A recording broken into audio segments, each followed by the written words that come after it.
Donald Trump. I talked with him this morning at his Manhattan office. One of the amazing things about his dominance in the polls so far is that the billionaire businessman has spent just $2 million on his campaign so far, and that's far less than other campaigns.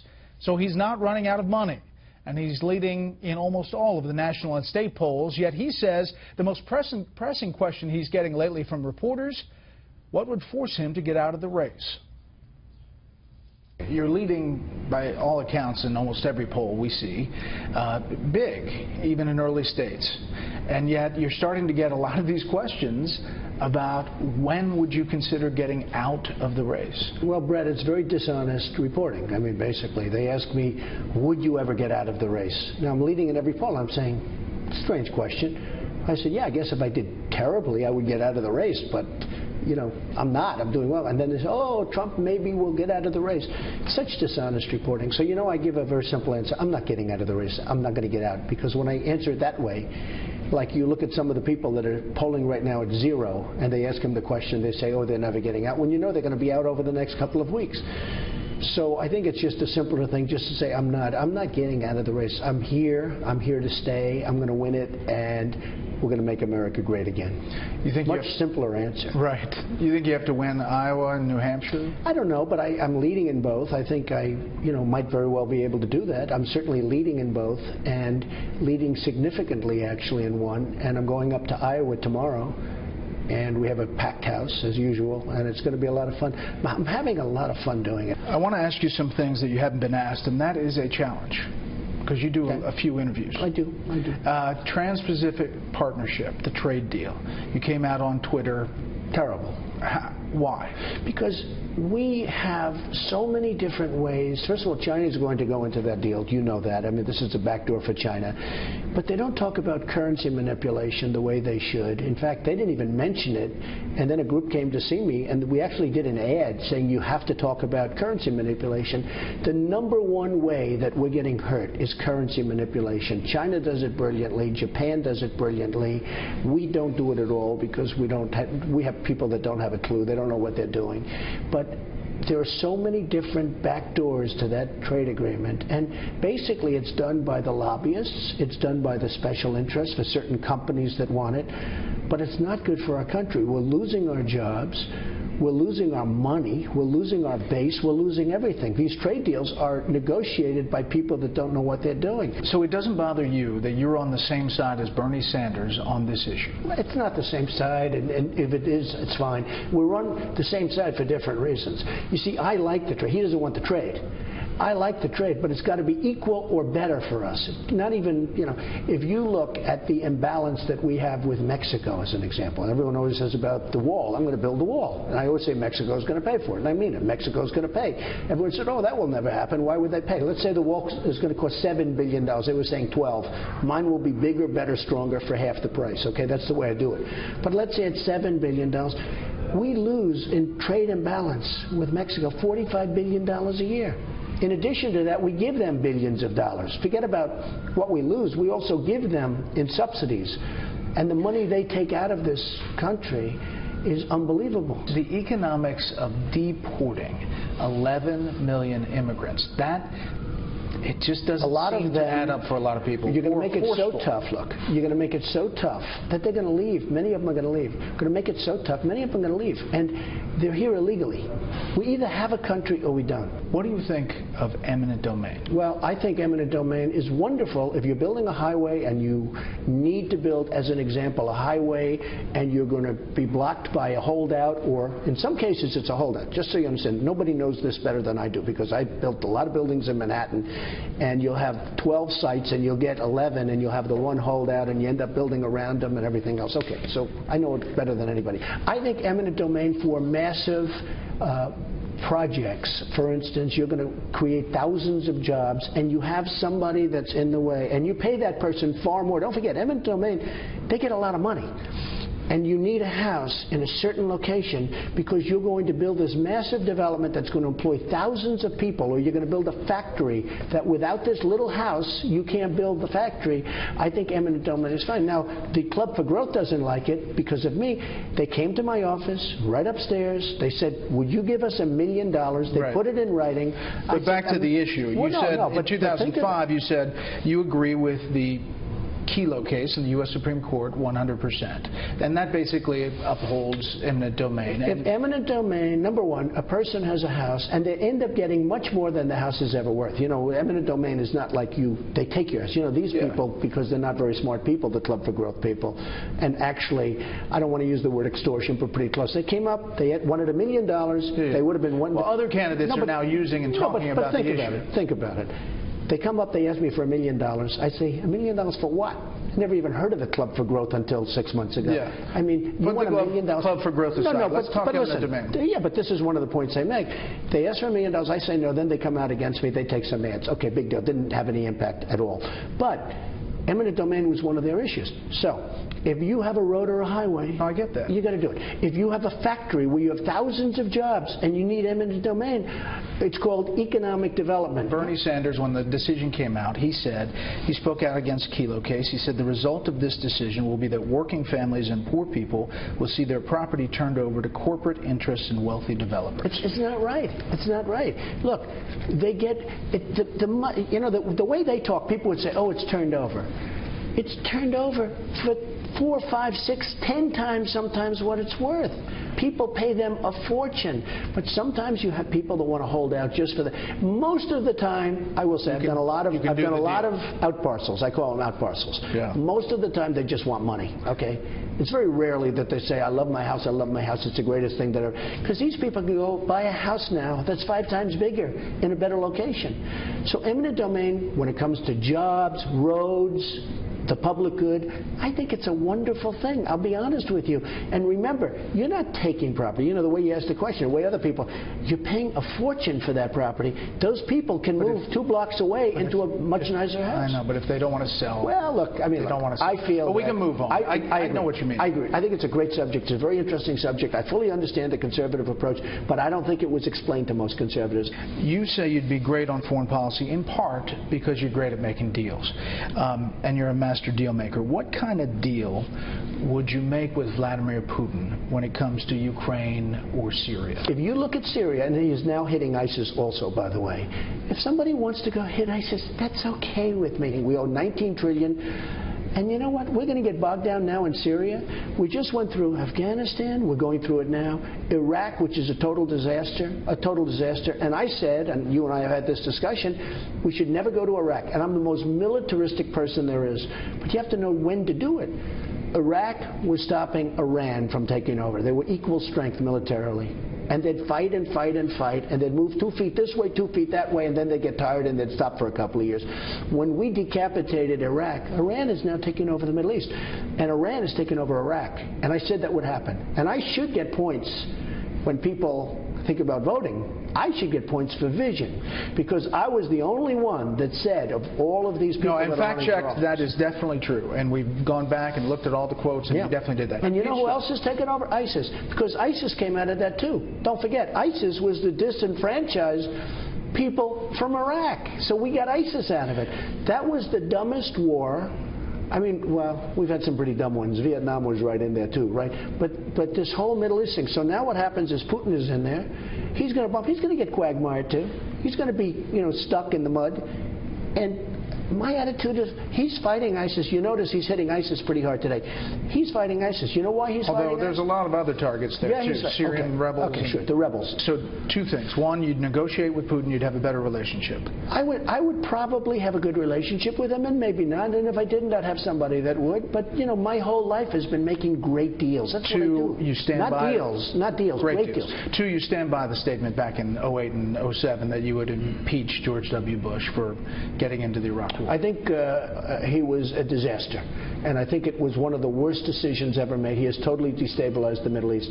Had Saddam Hussein still be in charge, you wouldn't have the problems that you have right now. I mean, if you had Gaddafi, if you had Saddam Hussein, look at the migration. And now they're talking about taking 200,000 People, and you know what that's costing? Billions of dollars. I saw the other day they have over a 10-year period. You're talking about billions and billions of dollars. Yeah. They're talking about taking 200,000 people. No documentation. We have no idea where they come from. We have no idea who they are.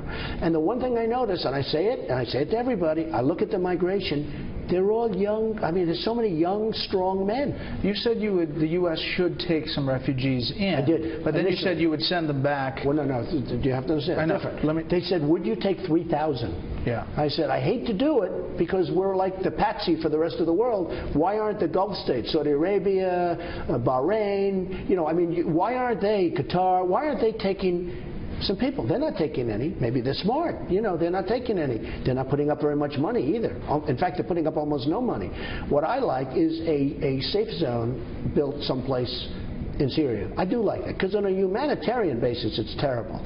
But when I look at these people, the migration, there's so many young, strong men. We're going to take them? It could be the all-time great. It probably isn't, but it could be the all-time great Trojan horse. So what's your number? Into our country. What's your number of coming in? And well, I said when I heard 3,000. Don't forget, this started a month ago. Right. And I heard 3,000. I said 3,000. Couldn't somebody else do it? But the answer is yes on the human. Then I heard 10,000. Okay.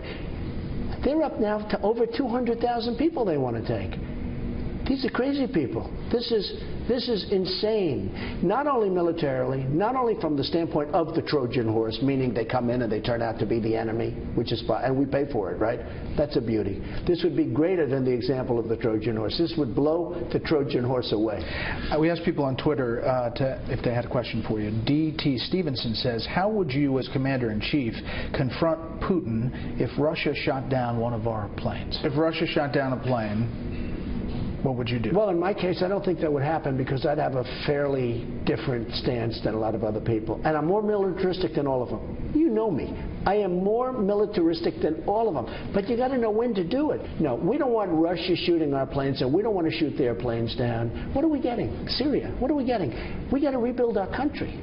I'm all for protection. I'm all for all of the things. In fact, I actually said, because Afghanistan's a little bit of a different situation, and you're right next to Pakistan, and, you know, there's a lot of different things going on over there, leave our 5,000 troops there for a while. So you're into that number. They're talking about that. You have to. Not that I want to. But you really have to leave some troops behind because, look, we should have never gone into Iraq. I've said it loud and clear. I was visited by people from the White House asking me to sort of, could I be silenced because I seemed to get a disproportionate amount of publicity. I mean, I was very strong that, you're going to destabilize the Middle East.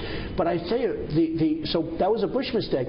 The Obama mistake was taking out the 20,000 troops, taking out the troops, because it's possible that you'd have at least a semblance of stability. Now, you can't say, are we going to stay there forever? Marco Rubio, you sent him a little care package of water and a towel. It was just so fun. You know, I think he's a nice guy, honestly. I think he's a nice guy. But he started hitting me about 2 weeks ago. You know, he's doing badly. He's doing fine. But he started hitting me. I don't know what it is about me. They hit me. Perry hits me. All of them. They all seem to go down. I wish I could sell that. Maybe we should use that in our military. Hit him and they go down. But he did. And, you know, you have to understand, he's very weak on immigration. Very weak. And the water was just a little joke because he was making a response to the President of the United States on live television. And I'm watching.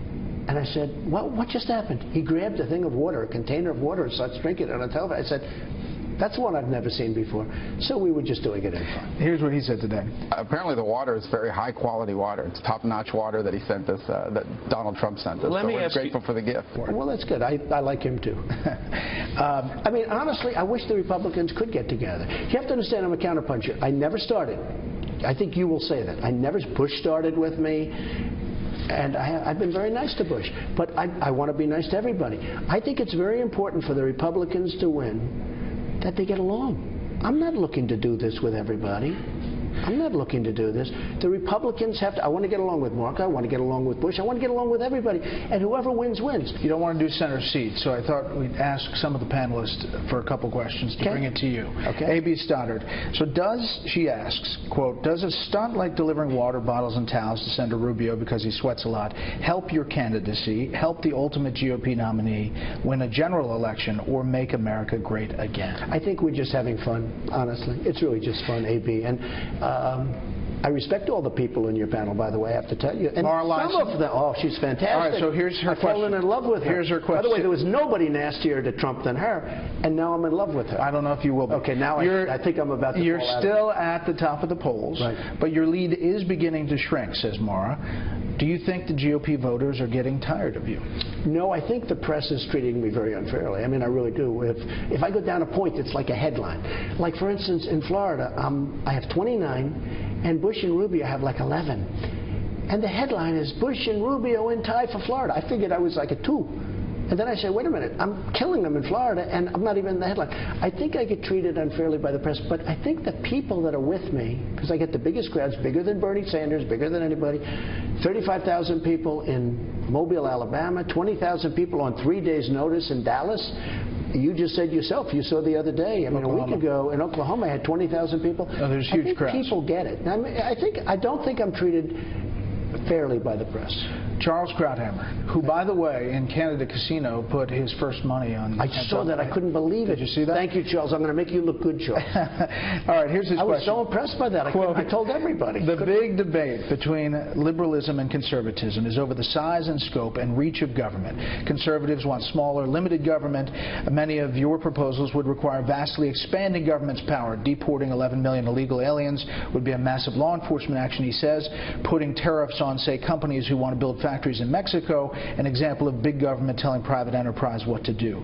Aren't you more of a strong government guy rather than a conservative, limited government guy? I'm a strong military guy. We're going to make our military really strong, okay? But I'm a strong military guy, but not for big government. We can do this with much smaller. I want regulations off. I want taxes reduced. I mean, if you look at some of the things that's going on, and when you say illegal immigration, you know, we spend almost $300 billion a year on illegal immigration.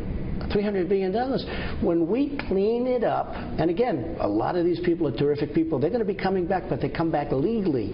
But when we clean it up, we're going to make money. That is not going to lose money. That's going to make money. So I have great respect for Charles, even though he only speaks well of me about 3% of the time. But actually, he said a couple of good things, and he did put money down on me last time. That's an uptick. That was a shock. Yeah. But small government, big government? I'm small government, and I'm very little regulation. You know, the regulations are killing. If you look at small businesses and big businesses, not even small, big businesses, but you look at businesses in this country, they are regulated to a point they can't even function anymore. No, I'm a small government person, but I do want to have a very, very strong military. A lot of people just ask me, why are you doing this? It's a question I do get, because I do. I have a wonderful thing. I have a great company. I built a great company, great family, because I want to make America great again. I see what's going wrong. I have wonderful energy. I'm blessed with good genes. My father was very old when he passed away. My mother was very old when she passed away. It's something that I want to do. I want to make America great again. That's my whole theme.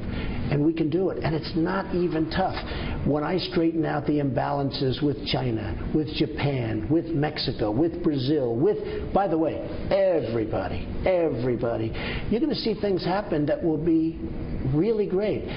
And I really enjoy doing it. The other thing, and I must tell you, I'm energized by the crowds. I go out to Iowa and New Hampshire and South Carolina and Tennessee the other day and Dallas and all of these places.